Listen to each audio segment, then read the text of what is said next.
हर गांव, हर समुदाय की अपनी कुछ कहानियां होती हैं, कुछ सुनी सुनाई, कुछ सच्ची। लेकिन आज हम बात करेंगे महाराजपुर गांव की। एक ऐसा गांव जो एक खौफनाक किंवदंती के साए में जी रहा था। एक ऐसी कहानी जो सूरज ढलते ही पूरे गांव को अपने घरों में दुबकने पर मजबूर कर देती थी। ये जो आवाज है ना, ये किसी एक इंसान की नहीं, बल्कि उस पूरे गांव की है। एक ऐसा डर जिसका नाम था भूत बंगला। हाँ, गांव के ठीक बाहर खड़ी वो वीरान हवेली, जिसकी दीवारों में न जाने कितने ही राज और खौफ दफन थे। जरा सोचिए, एक जगह का खौफ इतना ज्यादा कि वो लोगों के रास्ते बदल दे, उनकी शामें बदल दे और उनकी जिंदगी पर एक अनदेखा पहरा लगा दे। भूत बंगला, आप समझिए, सिर्फ एक इमारत नहीं था, वो तो गांव की नसों में दौड़ता हुआ एक डर बन चुका था। लेकिन कहानी में ट्विस्ट तब आता है जब ये डर सियासत का मैदान बन जाता है। बहुत जल्द ये खौफ एक ऐसी चुनौती में बदल गया जिसने गांव के दो सबसे बड़े किरदारों को एक दूसरे के आमने सामने खड़ा कर दिया। तो यहाँ पर हमें दो तरह की सोच का टकराव दिखता है। एक तरफ थे राजवर्धन, जो कहते थे कि डर से भागो मत, उसका सामना करो। और दूसरी तरफ थे सरपंच बंसीलाल, जो कहते थे कि भाई उस तरफ जाना ही क्यों है। एक रास्ता हिम्मत का था और दूसरा डर के साथ जीने का। अब जब भरी सभा में राजवर्धन ने सवाल उठाए तो सरपंच ने इसे अपनी सत्ता पर हमले की तरह देखा और उन्होंने एक ऐसा पासा फेंका जो राजवर्धन को या तो गांव का हीरो बना सकता था या फिर हमेशा के लिए खामोश कर सकता था। तो अब ये सिर्फ भूत प्रेत की कहानी नहीं रह गई थी, नहीं, ये एक सौदा बन चुका था। एक तरफ थी राजवर्धन की जान और दूसरी तरफ थी गांव के सरपंच की कुर्सी। दांव बहुत बड़ा था।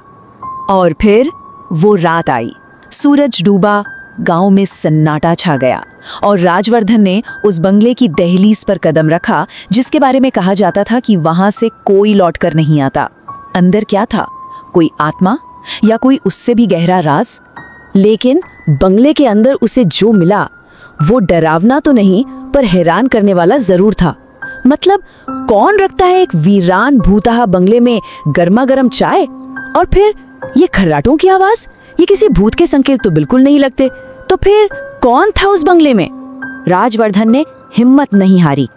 उसने खुद को बचाने के लिए पास पड़ा लकड़ी का एक फट्टा उठाया और धीरे धीरे दबे पांव उस आवाज की तरफ बढ़ने लगा।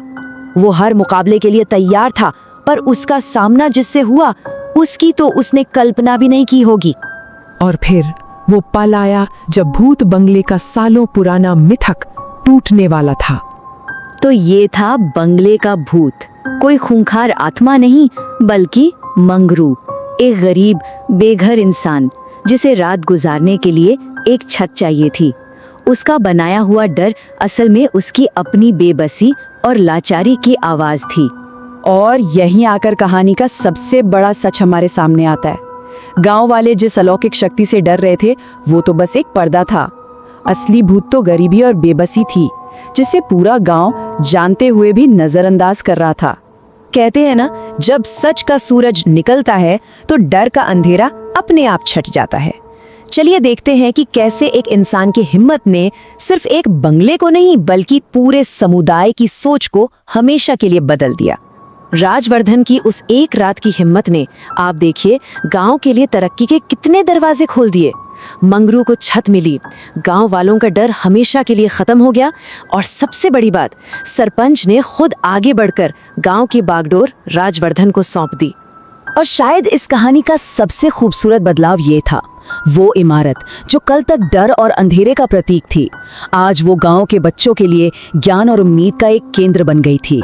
जहां पहले खौफ की कहानियां गूंजती थीं, अब वहां बच्चों की खिलखिलाहट गूंजती है। तो ये कहानी हमें एक बहुत ही शक्तिशाली विचार के साथ छोड़ जाती है कि कभी-कभी हम जिन भूतों की कल्पना करते हैं वो असल दुनिया की उन समस्याओं से कहीं कम डरावने होते हैं जिन्हें हम देखना ही नहीं चाहते।